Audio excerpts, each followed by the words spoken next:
বাপ বেটা খেতে বসে মারামারি করছে, বাপ পাকিস্তানের পক্ষে তাই পাকিস্তানের পতাকা বাড়ির উপরে, আর ছেলে ব্রাজিলের পক্ষে তাই ব্রাজিলের পতাকা বাড়ির উপরে। বোকা ছেলে জানে না ব্রাজিলকে, কোনোদিন স্বপ্নেও ভাবে না ব্রাজিলকে। ওরা হলো ইহুদি, ওরা হলো খ্রিস্টান, যাদের ব্যাপারে আল্লাহ তাআলা আমাদের নবীকে বলেছেন কোনদিন কিয়ামত পর্যন্ত, কোনদিন কিয়ামত পর্যন্ত অন্তত মোহাম্মদ আপনাকে ইহুদি খ্রিস্টান মেনে নেবে না। আপনি ইহুদি হয়ে যান তাহলে মানবে, আপনি খ্রিস্টান হয়ে যান তাহলে মানবে, এ কথা আল্লাহ তাআলা বলেন। আর সেই দেশের পতাকা তোমার বাড়ির উপরে ঝুলে, তুমি আবার শিক্ষিত ছেলে, তোমাকে শিক্ষিত বলাটাই বোকামি।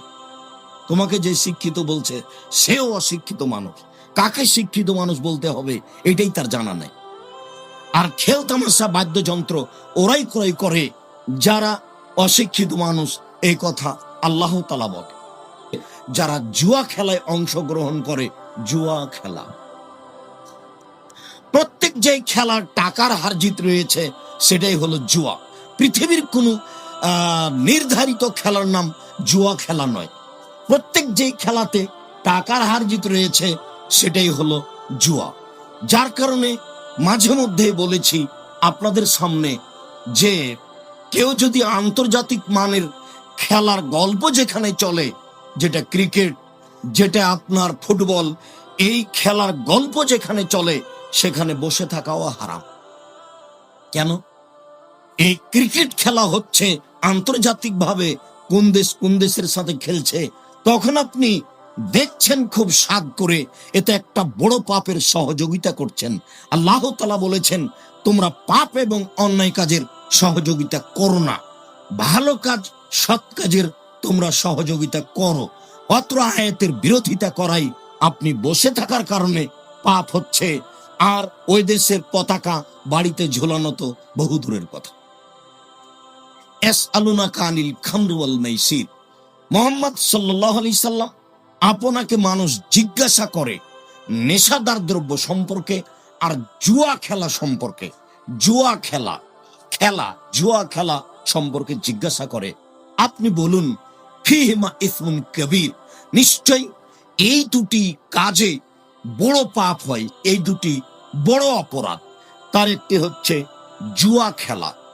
জুয়া খেলায় অংশগ্রহণ করলে মানুষ বড় অপরাধী হয়, এ কথা আল্লাহ তাআলা বলেন। আল্লাহ তাআলা বলেন ইন্নামাল খামরু ওয়াল মাইসিরু ওয়াল আনসাবু ওয়াল আজলাম রিজসুম মিন আমালিশ শয়তান, নিশ্চয় নেশাদার দ্রব্য পান করা, জুয়া খেলায় অংশগ্রহণ করা, মূর্তির আস্তানায় যাওয়া, লটারি ক্রয় করা শয়তানের কাজ, মহাপাপ। ধারাবাহিকভাবে 4টা কাজ আল্লাহ উল্লেখ করেছেন। তার 1 নম্বরে বলেছেন নেশাদার দ্রব্য পান করা, 2 নম্বরে বলেছেন জুয়া খেলায় অংশগ্রহণ করা, 3 নম্বরে বলেছেন মূর্তির আস্তানায় যাওয়া, মূর্তিকে সম্মান করা, মূল্যায়ন করা, 4 নম্বরে বলেছেন লটারি ক্রয় করা, 10 টাকা দিয়ে হোক আর 10,000 টাকা দিয়ে হোক, 4টা একই পাপ, মহাপাপ। তার একটি হচ্ছে জুয়া খেলায় অংশগ্রহণ করা। জুয়া কোনো নির্ধারিত খেলার নাম নয়। আব্দুল্লাহ ইবনে আমর রাদিয়াল্লাহু তাআলা আনহু বলেন রাসূল সাল্লাল্লাহু আলাইহি ওয়াসাল্লাম বলেছেন লা ইয়াদখুলুল জান্নাতা আকুন, বাপ মাকে মানে না যে সে জান্নাতে যাবে না। ওয়ালা কাম্মার, জুয়া খেলে যে সে জান্নাতে যাবে না। ওয়ালা মান্নান, খোটা দেয় যে সে জান্নাতে যাবে না। ওয়ালা মুদমিনুল খামর, নিয়মিত বিড়ি তামাক জর্দা সিগারেট গুল নেশাদার দ্রব্য খায় পান করে যে সে জান্নাতে যাবে না। অত্র হাদিসে রাসূল সাল্লাল্লাহু আলাইহি সাল্লাম 4 শ্রেণীর মানুষ জাহান্নামে যাবে, জান্নাতে যাবে না বলে উল্লেখ করেছেন। তার 1 শ্রেণীর মানুষ হচ্ছে যারা জুয়া খেলায় অংশগ্রহণ করে। জুয়া খেলা, প্রত্যেক যে খেলার টাকার হার জিত রয়েছে সেটাই হলো জুয়া। পৃথিবীর কোনো নির্ধারিত খেলার নাম জুয়া খেলা নয়। প্রত্যেক যে খেলাতে টাকার হার জিত রয়েছে সেটাই হলো জুয়া। যার কারণে মাঝে মধ্যে বলেছি আপনাদের সামনে যে কেউ যদি আন্তর্জাতিক মানের খেলার গল্প যেখানে চলে, যেটা ক্রিকেট, যেটা আপনার ফুটবল, এই খেলার গল্প যেখানে চলে সেখানে বসে থাকাও হারাম। কেন? এই ক্রিকেট খেলা হচ্ছে আন্তর্জাতিকভাবে, কোন দেশের সাথে খেলছে, তখন আপনি দেখছেন খুব স্বাদ করে, এতে একটা বড় পাপের সহযোগিতা করছেন। আল্লাহ তাআলা বলেছেন, তোমরা পাপ এবং অন্যায় কাজের সহযোগিতা করো না, ভালো কাজ সৎ কাজের তোমরা সহযোগিতা করো। অত্র আয়াতের বিরোধিতা করাই আপনি বসে থাকার কারণে পাপ হচ্ছে। আর ওই দেশের পতাকা বাড়িতে ঝোলানো তো বহু দূরের কথা। বাপ বেটা খেতে বসে মারামারি করছে, বাপ পাকিস্তানের পক্ষে তাই পাকিস্তানের পতাকা বাড়ির উপরে, আর ছেলে ব্রাজিলের পক্ষে তাই ব্রাজিলের পতাকা বাড়ির উপরে। বোকা ছেলে জানে না ব্রাজিলকে, কোনোদিন স্বপ্নেও ভাবে না ব্রাজিলকে। ওরা হলো ইহুদি, ওরা হলো খ্রিস্টান, যাদের ব্যাপারে আল্লাহ তাআলা আমাদের নবীকে বলেছেন কোনদিন কিয়ামত পর্যন্ত, কোনদিন কিয়ামত পর্যন্ত অন্তত মোহাম্মদ আপনাকে ইহুদি খ্রিস্টান মেনে নেবে না। আপনি ইহুদি হয়ে যান তাহলে মানবে, আপনি খ্রিস্টান হয়ে যান তাহলে মানবে, এ কথা আল্লাহ তাআলা বলেন। আর সে দেশের পতাকা তোমার বাড়ির উপরে ঝুলে, তুমি আবার শিক্ষিত ছেলে, তোমাকে শিক্ষিত বলাটাই বোকামি। তোমাকে যে শিক্ষিত বলছে সেও অশিক্ষিত মানুষ, কাকে শিক্ষিত মানুষ বলতে হবে এটাই তার জানা নেই। আর খেল তামাশা বাদ্যযন্ত্র ওরাই ক্রয় করে যারা অশিক্ষিত মানুষ, এই কথা আল্লাহ তাআলা বলে। সম্মানিত উপস্থিতি, একাধিক দিন জুয়া খেলার ব্যাপারে বলেছি যে দুনিয়াতে দুইটা খেলা আছে, দুনিয়াতে দুইটা পাপ আছে, না করেই পাপী, এক আশ্চর্য পাপ। মানুষ করেনি তবুও পাপী। তার একটি হচ্ছে, কেউ যদি বলে কাউকে আসো উকা মেরোকা, তোমার সাথে আমি জুয়া খেলবো, আসো জুয়া খেলি, এই কথাটা যদি বলে, রাসূল সাল্লাল্লাহু আলাইহি ওয়াসাল্লাম বলছেন ফালিয়াতা সাদ্দাক, সে যেন জরিমানা দেয়, তাকে জরিমানা দিতে হবে বলার কারণে। এই হাদিসটা বুখারীতে কয়েকবার এসেছে।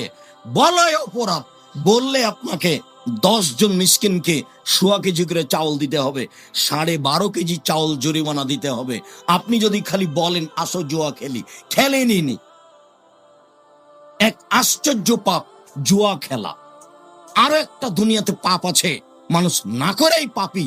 তার একটা হচ্ছে, নারী যদি সাজগোজ করে, মহিলারা যদি সাজগোজ করে পুরুষের পাশ দিয়ে হাঁটে, তাহলে ও ব্যভিচারিণী, ও ব্যভিচারিণী, ও ব্যভিচারিণী। রাসূল সাল্লাল্লাহু আলাইহি ওয়াসাল্লাম কথাটা 2 বার বলেছেন, রাসূল সাল্লাল্লাহু আলাইহি ওয়াসাল্লাম কথাটা 3 বার বলেছেন, অথচ সে মেয়ে জেনা করেই। কিন্তু সাজগোজ করে পুরুষের পাশ দিয়ে হাঁটার কারণে রাসূল সাল্লাল্লাহু আলাইহি ওয়াসাল্লাম এ কথা বললেন, ও ব্যভিচারিণী। কথাটি তিনি 2 বার 3 বার বলেছেন। সম্মানিত দিনী ভাই বোন, বলছিলাম খেল তামাশা বাদ্যযন্ত্র। আবু মুসা আশআরী রাদিয়াল্লাহু তাআলা আনহু বলেন, রাসূল সাল্লাল্লাহু আলাইহি ওয়াসাল্লাম বলেছেন, লা ইয়াকুনান্না মিন বাদি আকওয়াম, অচিরেই আমার উম্মতে এমন মানুষ হবে, অচিরেই আমার উম্মতে এমন মানুষ হবে, ইস্তাহিলুল হেরা, যারা জেনাকে হালাল মনে করবে, ওয়াল খামরা, নেশাদার দ্রব্য পান করাকে হালাল মনে করবে, ওয়াল মাসিফ, বাদ্যযন্ত্র খেলতামাশাকে হালাল মনে করবে। বাদ্যযন্ত্র মানুষের কাছে এখন পাপের কাজ নয়। প্রায় সব দোকানে বাজনা বাজে, প্রায় সব বাড়িতে বাজনা বাজে, প্রায় সব বাড়িতে নারী নাচে, প্রায় সব দোকানে নারী নাচে। এইটা আর মানুষের কাছে পাপের কাজ নয় বলে মানুষ মনে করছে। রাসূল সাল্লাল্লাহু আলাইহি সাল্লাম এ কথাই বলেন। রাসূল সাল্লাল্লাহু আলাইহি সাল্লাম বলেন, অচিরেই আমার উম্মতে এমন মানুষ দেখা দিবে, ইস্তাহিলুনাল হেরা ওয়াল হারিরা ওয়াল খামরা ওয়াল মাসিফ, যারা জেনাকে হালাল মনে করবে, যারা রেশমি কাপড়কে হালাল মনে করবে, যারা নেশাদার দ্রব্য মদকে হালাল মনে করবে, যারা খেলতামাশা বাদ্যযন্ত্রকে হালাল মনে করবে। হাদিস বুখারী মুসলিম, এ কথা রাসূল সাল্লাল্লাহু আলাইহি সাল্লাম বলেন। আবু মুসা আশআরী রাদিয়াল্লাহু তাআলা আনহু বলেন, রাসূল সাল্লাল্লাহু আলাইহি ওয়াসাল্লাম বলেছেন, লা ইয়াশরাবান্না নাসুন মিন উম্মতি আল খামরা ইউসাম্মুনাহা বিগাইরি ইসমিহা, অচিরেই আমার উম্মত মদ খাবে, কিন্তু নাম দিব অন্য। তখন আর বলবে না যে এটা মদ, মদ খাবে কিন্তু নাম দিবে অন্য। আমি সেটা বলেছি ঠান্ডা, পেপসি, আরসি, কোকোকোলা। আর তোমার ওস্তাদ বলেছেন যে না, এগুলো নয়। আমি তখন বলেছি আল্লাহর নবী বলেছেন যে মদ খাবে নাম দিব অন্য। আমি বলছি সে এইগুলি। এখন তুমি বলো সেগুলি কোনগুলি, নইলে তোমার শিক্ষক বলে দিবেন সেগুলি কোনগুলি। তুমি আসলে জানো না আরসি পেপসির ইতিহাস, আসলে এগুলো কিভাবে সৃষ্টি হয়েছে, কিভাবে এসে আছে, কিভাবে জাতি পান করছে, তোমার জানা নাই। মোহাম্মদ সাল্লাল্লাহু আলাইহি সাল্লামের বাক্যটি তার মুখের বাক্য, হাদিস বুখারী মুসলিম।